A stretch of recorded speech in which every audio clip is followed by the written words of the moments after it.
सदर जमहूरिया द्रौपदी मुर्मू के आसाम दौरे का आज दूसरा दिन। सदर आज काजीरंगा नेशनल पार्क में गंज उत्सव 2023 का करेंगे इफ्तिताह। गुवाहाटी हाईकोर्ट की प्लेटिनियम जुबली तकरीब में शामिल होने के साथ ही कंचनजुंगा पहाड़ मुहिम को दिखाएंगी हरी झंडी।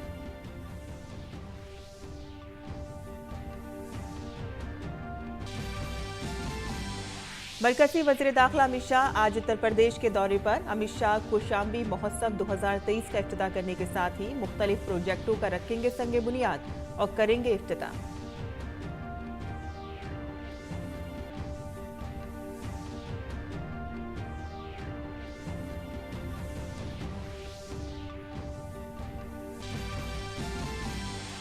मरकजी वज़ीर सेहत मनसुख मांडविया आज सभी रियासतों के वज़राए सेहत के साथ मुल्क में कोविड की सूरत हाल के जायजे के लिए करेंगे आला सतही मीटिंग।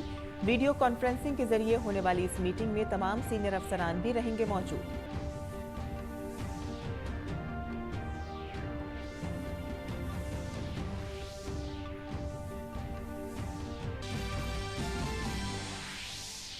कोरिया जमहूरिया के वज़ीर ख़ारजा पार्क जिन भारत के 2 रोजा दौरे पर। पार्क जिन आज शाम नई दिल्ली में नायब सदर जमहूरिया जगदीप धनखड़ और वज़ीर ख़ारजा डॉक्टर एस जयशंकर से करेंगे मुलाकात।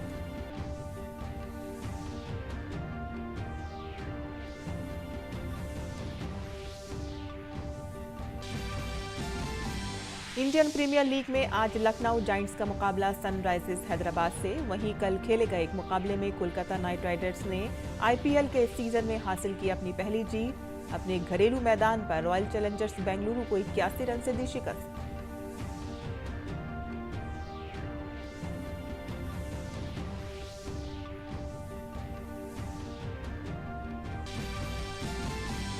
आज है आलमी यौम सेहत। दुनिया भर के लोगों को सेहत के तई बेदार करना है इस दिन का मकसद। इस साल की थीम है हेल्थ फॉर ऑल।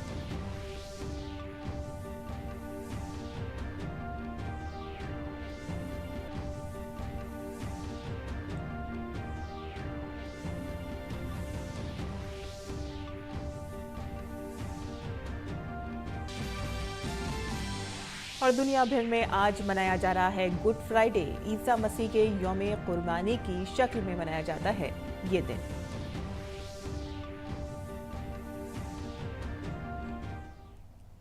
आदाब नाज़रीन, खबरनामे में आपका इस्तकबाल है। मैं हूं साइमा खान। अब खबरें तफसील से। आसाम दौरे के दूसरे दिन सदर जमहूरिया द्रौपदी मुर्मू आज काजीरंगा नेशनल पार्क में गंज उत्सव 2023 का इफ्तिताह करेंगी।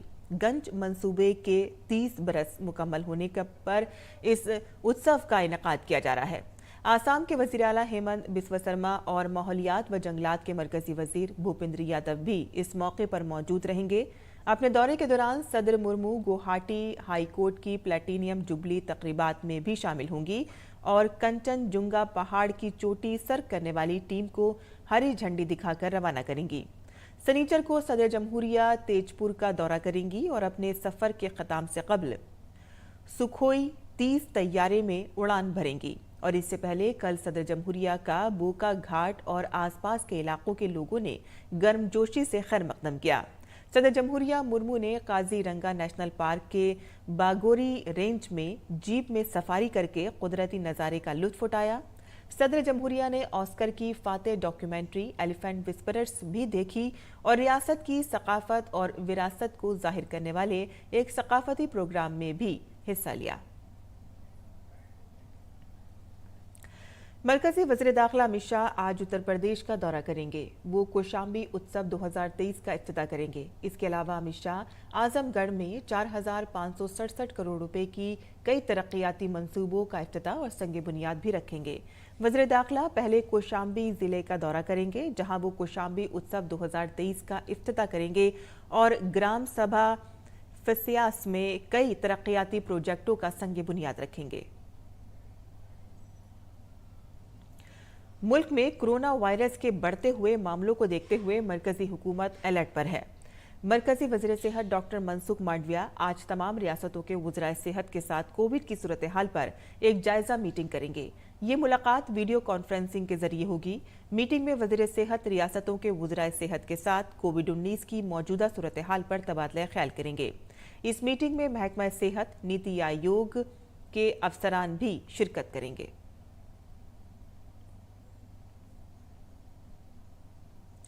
मरकजी काबीना ने रसोई गैस की रहनुमा हिदायत में तरमीम को मंजूरी दे दी है। इत्तलात और नशरियात के वजीर अनुराग सिंह ठाकुर ने काबीना के इजलास के बाद सहाफ़ियों को बताया कि कुदरती गैस की कीमतें हर माह भारत की खाम दरामदात का औसतन 10% बनती हैं। उन्होंने कहा कि काबीना के फैसले से कीमतों में इस्तेहकाम आएगा और मार्केट के मनफी हालात से तेल पैदा करने वालों को मुनासिब तहफ़्फ़ुज़ मिलेगा। मरकजी काबीना ने इंडियन स्पेस पॉलिसी 2023 को भी मंजूरी दे दी। इसका मकसद खलाई महकमे के किरदार को बढ़ाना है और इसरो के मिशनों की सरगर्मियों को फरोग देना है। मरकजी वजीर डॉक्टर जितेंद्र सिंह ने कहा कि नई पॉलिसी तहकीक, तालीम, स्टार्टअप्स और सनत की शिरकत की हौसला अफजाई करेगी। जनूबी कोरिया के वजीर खारजा पार्क जिन भारत के 2 रोज़ा दौरे पर आज नई दिल्ली पहुंचेंगे। वो नायब सदर जमहूरिया जगदीप धनखड़ से मुलाकात करेंगे और इसके अलावा वो वजीर खारजा डॉक्टर एस जयशंकर से हैदराबाद हाउस में तबादला ख्याल करेंगे। पार्क जिन का दौरा ऐसे वक्त में हो रहा है कि जब भारत और कोरिया अपने सिफारती ताल्लुकात की 50वीं सालगिरह मना रहा है। जनूबी कोरिया के आला सिफारतकार दोनों ममालिक के दरमियान दो तरफा ताल्लुकात को मजबूत बनाने के तरीकों पर तबादला ख्याल करेंगे। G20 शेरपा ट्रैक के तहत केरल के कोट्टयम जिले के कुमारकोम में मुनक़िद G20 तरक्याती वर्किंग ग्रुप की दूसरी मीटिंग आज शुरू होगी। वज़ारत ख़ारजा में सेक्रेटरी दम्मो रवि आज इफ्तिताई इजलास से खिताब करेंगे। इजलास जुमेरात को शुरू हुआ, जिसमें तरक्की के डेटा, माहौलियात और तर्ज ज़िंदगी में तब्दीली जैसे अहम मसाइल पर तबादला ख्याल किया गया।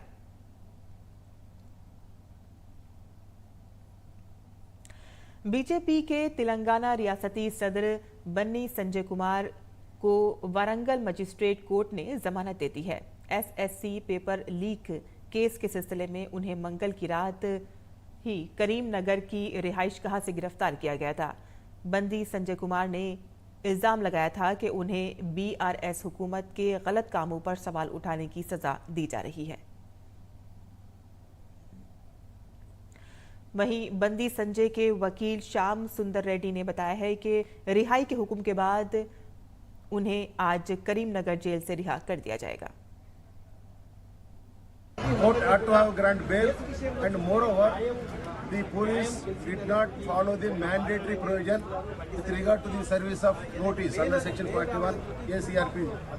Because in absence of that, they arrested, and in the midnight he was brought and he was taken so many police stations, and evening time they produced it before the magistrate, and we opposed the remand report. However, the remand report was accepted by the court. Then we immediately filed the bail petition before the concerned magistrate. Then the prosecution sought time for filing counter. We insisted the court that receive the counter and the matter shall be disposed immediately. वज़ीर-ए-आज़म नरेंद्र मोदी ने कल BJP के 44वें यौम तासीस पर party कारकुनान से खिताब किया। वज़ीर-ए-आज़म ने पार्टी के यौम तासीस के मौके पर सबको मुबारकबाद दी।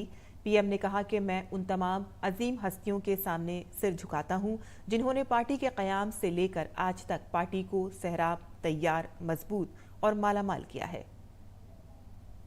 छोटे से छोटे कार्यकर्ता से लेकर के वरिष्ठ पद पर से पार्टी की और देश की सेवा करने वाले सभी महानुभावों का मैं आज शीश झुका करके प्रणाम करता हूं।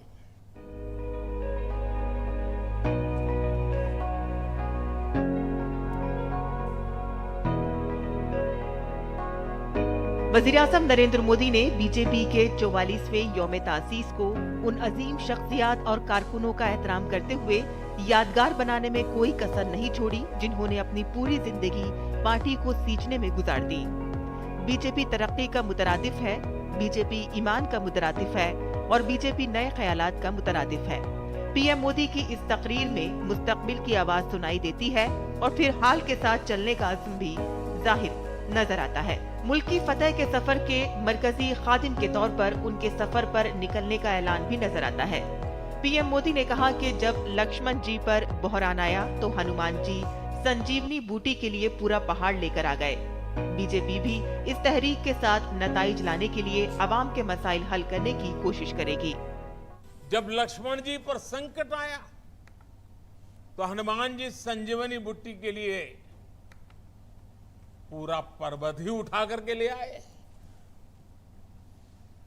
भाजपा भी इसी प्रेरणा से परिणाम लाने में, लोगों की समस्याओं का समाधान करने का प्रयास करती रही है, करते रहना है, करते रहेंगे। पीएम मोदी ने भारतीय जनता पार्टी के यौम तासीस के मौके पर वीडियो कॉन्फ्रेंसिंग के जरिए जुड़े कारकुनों से खिताब किया और कांग्रेस पर सख्त हमला करते हुए कहा कि बीजेपी इस मुल्क में एक नए सियासी कल्चर की क़यादत कर रही है। कांग्रेस जैसी पार्टियों को खवातीन के रोजमर्रा के मसाइल की परवाह नहीं है, जबकि बीजेपी का सियासी कल्चर खवातीन और बेटियों की जिंदगी को आसान बनाना है। वज़ीर-ए-आज़म ने उम्मीद जाहिर की कि जब बीजेपी 50 साल मुकम्मल करेगी, उस वक्त हमारे मकासद क्या होंगे, ये फैसला हमें अभी से करना है। पीएम मोदी ने कहा कि मवासलात और मालूमात बीजेपी की मुसलसल तरक्की में बहुत बड़ा किरदार अदा करेगी। जब भाजपा के 50 वर्ष पूरे हो, उस समय पार्टी का व्याप कितना होगा, स्वरूप कैसा होगा, हमारे लक्ष्य क्या होंगे, ये हमें अभी से तय करना होगा। हमें नए आइडियाज को, नए इनोवेशंस को अपनाना होगा। इस मौके पर पीएम मोदी ने तरक्की के साथ समाजी इंसाफ पर तवज्जो मरकूज करते हुए कहा कि कुछ लोग समाजी इंसाफ के नाम पर अपने खानदानों का भला करते हैं, तो वहीं बीजेपी ने समाजी इंसाफ के लिए काम किया है। 80 करोड़ लोगों को बिला तफरीक मुफ्त राशन मिलना समाजी इंसाफ की अक्कासी है। बीते वर्षों में बहुत सारे दल सामाजिक न्याय के नाम पर राजनीति का दिखावा करते रहे। इन दलों ने, उनके मुखिया अपने परिवार का भला कर लेते हैं, अपने समाज का कतई नहीं, जबकि भाजपा सामाजिक न्याय को जीती है। विकास के साथ सामाजिक न्याय पर फोकस भारतीय जनता पार्टी का ये बदला हुआ स्वरूप है, जो आने वाले दिनों में पार्टी की दशा और दिशा को तय करेगा, जिसका जिक्र प्रधानमंत्री नरेंद्र मोदी ने अपने संबोधन के दौरान खूब बढ़ चढ़कर किया। कबलाजी बीजेपी सदर जेपी नड्डा ने दिल्ली में बीजेपी हेडक्वार्टर पर कौमी परचम लहराकर बीजेपी के यौम तासीस का आगाज किया। जेपी नड्डा ने कहा कि हमने शुमाल मशरिक में कामयाबी हासिल की है, हमने उत्तर प्रदेश और उत्तराखंड में दोबारा हुकूमत बनाई है, जो बीजेपी की कामयाबी की कहानी सुनाती है। हमने उत्तर प्रदेश में सरकार दोबारा बनाई, हमने उत्तराखंड में सरकार दोबारा बनाई, हमने गोवा में तीसरी बार सरकार बनाई। आपके नेतृत्व ने नॉर्थ ईस्ट में जिस तरीके से हमारे नॉर्थ ईस्ट के भाइयों का दिल जीता, आपकी मेहनत ने। बीजेपी के कौमी सदर जेपी नड्डा ने दिल्ली की बंगाली मार्केट में वॉल राइटिंग प्रोग्राम शुरू किया। वॉल राइटिंग की शुरुआत करने के बाद तमाम रियासती सुदूर, जिला सुदूर, हल्का सदर अपने अपने इलाकों में इस मुहिम को आगे बढ़ाएंगे। मुल्क भर में वॉल राइटिंग प्रोग्राम लोकसभा प्रवास योजना के तहत शुरू किया गया है। कबल अज़ीं बीजेपी के यौम तासीस के मौके पर बीजेपी पार्लिमानी पार्टी के अरकान ने पार्लियामेंट हाउस कॉम्प्लेक्स में पीएम मोदी का वर्चुअल खिताब सुना। यौम तासीस को यादगार बनाने के लिए बीजेपी 6 अप्रैल से 14 अप्रैल तक समाजी इंसाफ हफ्ता मना रही है, जिसके तहत मुल्क भर में मुख्तलिफ प्रोग्राम मुनक्किद किए जाएंगे। राजेश राज और रजनीश त्रिपाठी की रिपोर्ट, उर्दू खबरें। वज़ीर-ए-आज़म नरेंद्र मोदी के जरिए 75वें यौम आज़ादी के मौके पर भारत सरकार की हर एक समाजी तहफ़्फ़ुज़ की स्कीम में साल 2024 तक सिलसिलेवार तरीके से फोर्टिफाइड चावल की फराहमी करने के ऐलान के मुताबिक इस सिमत में मुसलसल पेशरफ्त हुई है। Central food and public distribution department के सेक्रेटरी संजीव चोपड़ा ने कहा कि चावल की फोर्टिफिकेशन स्कीम के तहत दूसरे मरहले के लिए मार्च 2023 तक मुत्तईन 100% हदफ को हासिल कर लिया गया है। देखते हैं ओपी यादव की ये रिपोर्ट। ग़िज़ा की कमी के मसले को दूर करने के लिए मिड डे मील जैसी मुख्तलिफ स्कीमों के जरिए से गरीबों को फोर्टिफाइड चावल तकसीम करने के लिए बीते साल इक़्तिसादी मामलों की काबीना कमेटी ने राशन की दुकानों समेत दीगर ज़राए से फोर्टिफाइड चावल तकसीम करने की तजवीज़ को मंजूरी दी थी। इस मौजू पर कृषि भवन में मुनाकिद प्रेस कॉन्फ्रेंस में बोलते हुए खुराक के मरकजी सेक्रेटरी संजीव चोपड़ा ने कहा कि 27 रियासतों में कुल 269 जिलों ने अवामी तकसीम निज़ाम के तहत फोर्टिफाइड चावल की तकसीम शुरू कर दी है। मार्च 2023 तक दूसरे मरहले के हदफ को 100% हासिल कर लिया है। हमारा जो लक्ष्य है कि मार्च 2024 तक हमें यूनिवर्सलाइज करना है। इसका मतलब कि जितने ज़िले हैं हमारे देश में, उसमें टीपीडीएस के माध्यम से, पीडीएस के माध्यम से 80 करोड़ की जनसंख्या को जो हम अब चावल सप्लाई करते हैं वो सारा फोर्टिफाइड राइस होगा। कॉन्फ्रेंस में मौजूद अक़वाम मुत्तहिदा के आलमी खुराक प्रोग्राम की अफसर डॉक्टर सारिका ने कहा कि ग़िज़ा की कमी से पाक भारत के ख्वाब को शर्मिंदा ताबीर करने की फहरिस्त में भारत सरकार के जरिए चलाई जा रही स्कीमें काबिल सताइश हैं। गवर्नमेंट की सारी जो पॉलिसीज़ हैं वो सब बिल्कुल सही हैं, जो इंटरवेंशंस प्लान हैं वो बिल्कुल सही हैं। बहुत सारी नई पॉलिसीज़ और बहुत नई कोशिशें भी हो रही हैं अनीमिया को और माल न्यूट्रिशन को, पोषण को कम करने की। So we are very hopeful. Press conference में मौजूद एम्स के प्रोफेसर और national centre of excellence and advance research on anaemia control के प्रिंसिपल इनोवेटर डॉक्टर कपिल ने कहा कि मरकजी सरकार की फोर्टिफाइड चावल की तकसीम की स्कीम से अनीमिया जैसी बीमारियों को दूर करने के साथ ग़िज़ा की कमी से पाक भारत मुहिम को आगे बढ़ाने में मदद मिलेगी। प्रोग्राम भारत सरकार ने लॉन्च किया अनीमिया मुक्त भारत, और उसमें अभी मिनिस्ट्री ऑफ फूड भी सहयोग दे रही है फोर्टिफाइड राइस लॉन्च करके, जिससे अनीमिया का प्रॉब्लम, आयरन डेफिशिएंसी का प्रॉब्लम, B12 की डेफिशिएंसी, फोलेट की डेफिशिएंसी दूर हो पाएगी और बच्चे, बच्चियां और माएँ अपना पूरा पोटेंशियल अचीव कर पाएंगे। गौरतलब है कि वज़ीर-ए-आज़म नरेंद्र मोदी के जरिए 75वें यौम आज़ादी पर लाल किले की फसील से मुल्क से खिताब करते हुए सिलसिलेवार तरीके से 2024 तक पूरे मुल्क में सरकार की हर एक समाजी तहफ़्फ़ुज़ की स्कीम में फोर्टिफाइड चावल की सप्लाई करने का ऐलान किया था, जिसके तनाजुर में आज न सिर्फ मुसलसल पेशरफ्त हुई है बल्कि पुरुमीद नताइज भी बरामद हुए हैं।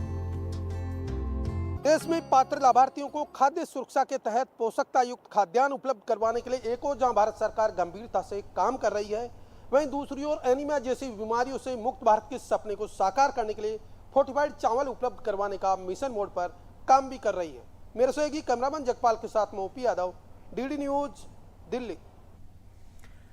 वहीं आज आलमी यौम सेहत है। लोगों को सेहत के तई बेदार करने के लिए आलमी सेहत तंजीम हर साल 7 अप्रैल को आलमी यौम सेहत मनाती है। इस दिन सेहत से जुड़े कई प्रोग्राम मुनाकिद किए जाते हैं ताकि हर शख्स अपनी सेहत के तई बेदार हो सके। 1950 में पहला आलमी यौम सेहत मनाया गया था और तभी से हर साल इसी दिन आलमी यौम सेहत मनाया जाता है। इस साल की थीम है हेल्थ फॉर ऑल। इस थीम का मकसद भी यही है कि इलाज एक बुनियादी इंसानी हक है जो हर किसी को बगैर परेशानी के मिलना चाहिए। खेल की खबरों में इंडियन प्रीमियर लीग में आज लखनऊ में सनराइजर्स हैदराबाद का मुकाबला लखनऊ जायंट्स से होगा। लखनऊ सुपर जायंट्स में जहां क्विंटन डी कॉक की वापसी हो रही है, तो वहीं सनराइजर्स हैदराबाद के कप्तान एडन मार्कॉम टीम को ज्वाइन करेंगे। लखनऊ ने अपना पहला मैच दिल्ली कैपिटल्स के खिलाफ 50 रन से जीता था, लेकिन इसके बाद टीम को चेन्नई सुपर किंग्स के खिलाफ शिकस्त का सामना करना पड़ा। वहीं सनराइजर्स हैदराबाद को पहली जीत की तलाश है। टीम को अपने फातही मैच में राजस्थान रॉयल्स के हाथों शिकस्त का सामना करना पड़ा था। कोलकाता नाइट राइडर्स ने IPL 2023 के इस सीजन में अपनी पहली जीत हासिल की है। नीतीश राणा की टीम ने रॉयल चैलेंजर्स बेंगलुरु को अपने होम ग्राउंड पर 81 रन से शिकस्त दे दी। KKR ने पहले बल्लेबाजी करते हुए 7 विकेट पर 204 रन बनाए। विराट कोहली और फॉफ डू प्लेसिस ने RCB को तेज आगाज फराहम किया, लेकिन टीम की इनिंग्स 18वें ओवर में 123 रन पर सिमट गई। KKR ने रहमानुल्लाह गुरबाज ने 57 और शार्दुल ठाकुर ने 68 रन और रिंकू सिंह ने 46 रन की बुनियाद पर 7 विकेट पर 204 रन बनाए। वर्ल्ड कप की फातेह अर्जेंटीना ने फीफा रैंकिंग में ब्राजील की बादशाहत खत्म करते हुए दोबारा टॉप पोजीशन हासिल कर ली है। 6 साल में ये पहला मौका है कि जब अर्जेंटीना ने फीफा की आलमी दर्जेबंदी में पहली पोजीशन हासिल करने में कामयाबी हासिल की है। अर्जेंटीना ने गुज़िश्ता माह 2 दोस्ताना बैनुल-अक़वामी मैचेस जीतकर ब्राजील को पीछे छोड़ दिया था। ब्राजील तीसरे नंबर पर चला गया है। अर्जेंटीना गुज़िश्ता साल के आखिर में कतर में मुनक़िद वर्ल्ड कप जीतने में कामयाब रहा था। वर्ल्ड कप फाइनल में अर्जेंटीना से हारने वाला फ्रांस एक पायदान पर तरक्की करके दूसरे नंबर पर आ गया है। उन्होंने यूरोपियन चैंपियनशिप क्वालिफाई करने के मुसलसल मैचों में नीदरलैंड और आयरलैंड को शिकस्त दी थी।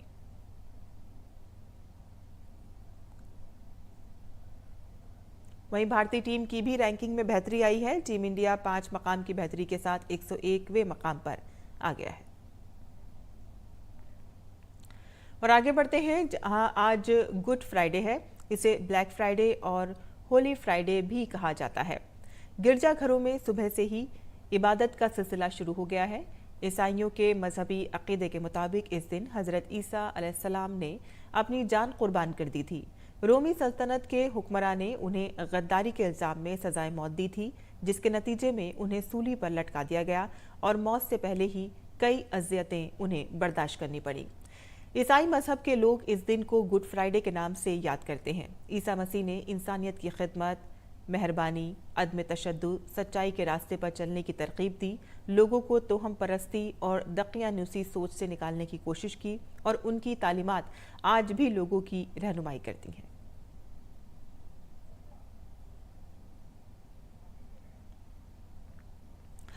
वहीं नाज़रीन, अब पेश है दिल्ली से शाया उर्दू अखबारात का मुख्तसर जायजा।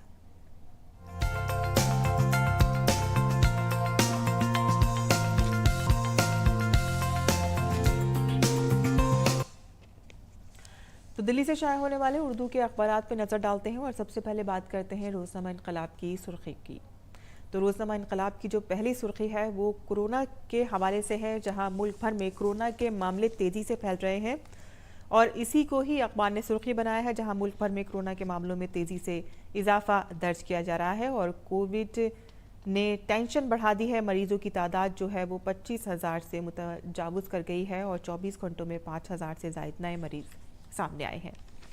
इसके अलावा जो खबर इसमें शाया हुई है वो आपको बता दें कि वज़ीर आज़म नरेंद्र मोदी ने बीजेपी के यौम तासीस के मौके पर कहा है कि बीजेपी के लिए राष्ट्र हमेशा सबसे अहम रहा है। इसके अलावा बैनुल-अक़वामी सफ़े पे जो खबरें शाया हुई हैं वो भी हमने ली हैं, जहां सऊदी अरब और ईरान के वज़ीर ख़ारजा की चीन में मुलाकात हुई है। इसके अलावा जो खबर है अलीगढ़ के ताले और हाथरस की हैंगिंग्स को अब GI का अहम टैग मिल गया है और अब इसकी वजह से ये कहीं और रियासत के अंदर फ़रोख्त नहीं हो सकेंगे। अब ये ताले जो हैं टैग मिलने से अब दूसरे शहरों में इसकी मैन्युफैक्चरिंग और यहाँ के नाम पर फ़रोख्त करना कानूनी जुर्म अब माना जाएगा। इसके अलावा जो रोज़नामा राष्ट्रीय सहारा से हमने खबरें ली हैं वो भी आपको बता दें कि बजट इजलास के आखिरी दिन भी हंगामा रहा। पार्लियामेंट की कार्रवाई गैर मुअय्यन मुद्दत के लिए मुलतवी कर दी गई। यहाँ पर 8 बिल पेश हुए और 6 मंजूर किए गए। लोकसभा की पैदावारी सलाहियत जो है वो 34% रही। इसके अलावा जो खबर इसमें ली गई है वो है 40 साल से कम उम्र के नमाजियों के मस्जिद अक़सा में दाखिले पर पाबंदी लगा दी गई है और उससे कम उम्र के लोग अगर वहाँ पर दाखिल हुए तो पुलिस फोर्स ने ज़बरदस्ती उनको बाहर निकाल दिया। इसके अलावा ट्रंप के हवाले से यहाँ पर खबर है, ट्रंप की कानूनी फतह हुई है। यहाँ पे अदाकारा पर जो अदाकारा ने उन पे इल्ज़ाम लगाया था, अब उन्हीं पर $1,22,000 का जुर्माना आयद किया गया है और ये ट्रंप की कानूनी जीत बताया जा रहा है। तो ये थी आज के अखबारात की सुर्खियाँ जो हमने आपके लिए चुनी थी और आगे बढ़ते हैं और अब जान लेते हैं मुल्क भर के मौसम का मिजाज।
और इसी के साथ ही हमारा बुलेटिन इख्ताम पसीर होता है। हमारी पूरी टीम को दें इजाज़त। आदाब।